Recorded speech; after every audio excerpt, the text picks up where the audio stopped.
Oh, what a day. Oh, what a day.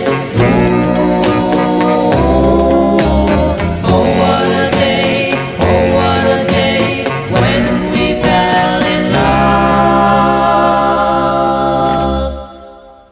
Birds sang, people were gay. Hey guys, join us as we go into an adventure going to Bato Bato Peak.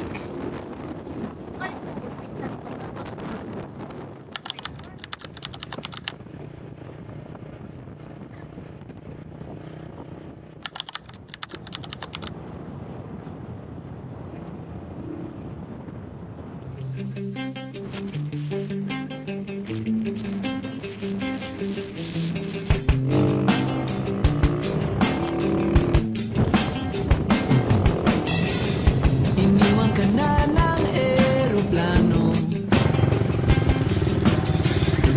Okay lang baby, huwag kang magbago. Dito ka lang, humiming sa aking piling. Antukin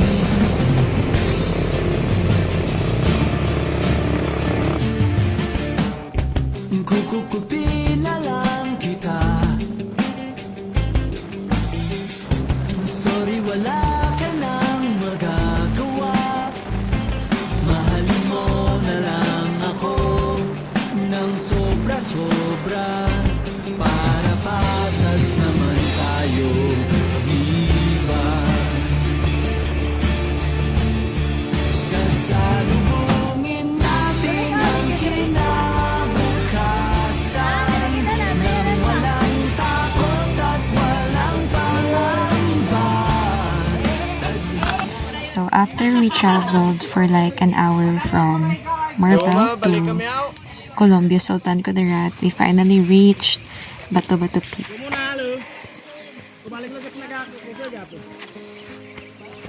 So we were the last batch to be allowed to climb Bato Bato Peak because the cutoff for those who want to climb Bato Bato Peak is until 8 a.m. in the morning only. So we're really grateful for the LGU for allowing us to still climb Bato Bato Peak, even though we're like we have a lot of troubles along the way, but still they allowed us and we're grateful for that. O, diba? Shout out tira sa LGU sang SK nga nag-handle sa buong bato, no? Thankful kami sa inyo, pero wala lang may natabo, no? Wala lang kami naginaway sa tubangan namon before kami nagsaka, no? Salamat!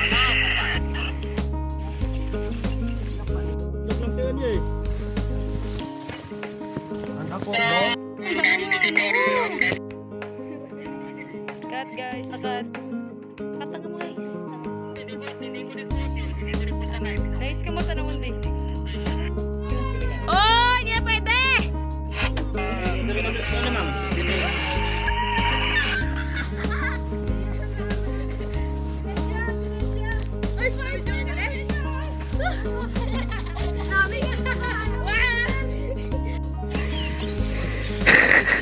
May kapoy nagigulya.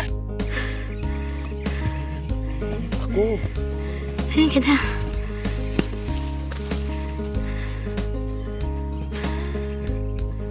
And we finally reached the top of Bato Bato Peak. And also, i-share na naman na naka-avail kami sa group na drone shot dito sa operator sa taas na mismo sa Bato Bato Peak. And for damo na kami actually, and sa pila kami kabilog nakabayad na kami sang 300 pesos. And here is the result. Yo, how does that song go? And the trumpets, they go. And the trumpets they go. And after naman nagpa-drone shot, nag-film lang kami sa TikTok transition, of course. Result goes in 3, 2, 1.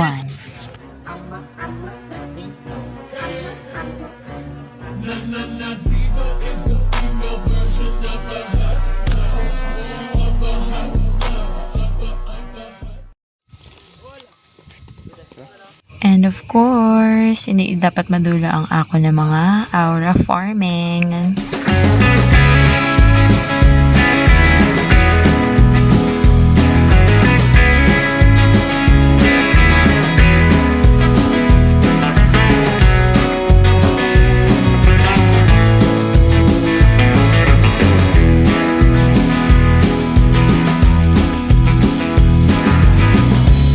Different town, same old people.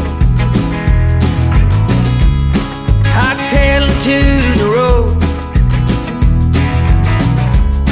Just don't wanna be cowboy. Tomorrow another show. I have seen many highways. I have played many songs. Or just tell me what you're thinking. O, diba? Pak na pak. Here is my outfit. So, tapos na kami sa Bong Bato Peak. Nanaog na kami. Nagbiyahe kami kadali lang. And makita mo na ni siya na resort sa Tulay. Sa Tulay lang gid ni siya. Tapos ang entrance fee is like 10 pesos ata if I'm not mistaken. Pero as you can see naman guys, diba? Tingnan nyo ang view. The falls, the mini falls. Worth it, kids. Sobra po sa worth it. Para lang sa 10 pesos na entrance mo. So, wala kami ng tingin sa amon naging bayaran na cottage. Kay ang hambas ng tour guide naman mas namin pagid nga spot. So, naglakad kami mga 10 to 15 minutes walk siguro. Depende sa inyo nga dalagan. Dalagan niya galakat man ka mo. Hey, charot. So, nakadaabot na kami guys. Pag-abot namon, abi ko, laway-laway siya. And, look at that. Daya talaga guys. Mapapa-expect the unexpected ka talaga. Charot. Pero, no joke guys. The place talaga is so awesome, wonderful, ecstatic, supercalifragilisticexpialidocious. Ay, na ganon. O, diba? Hindi man natin na nag-enjoy sila, folks. O, diba? Kaya nga may kasabihang merong come and merong after the come. Mabiyuda sa tatlo kong papa, pati maging ama, ay pinapilan ko na sa anak kong sandusenan. And after a very long tiring day, guys, it's time to go home. Oh no. Weh. Charot. So finally guys, mag-uwi na kami guys kasi from init sa Bong Bato Peak to Pasmo. Charot. So ito na yung last view and also I love the view. O, diba? Vlog ko to, pero ulit-ulit ng screen time ko. Anyways, this is me. Para makita yun yung face ko, guys. At last. And, bye-bye. Puli na kami.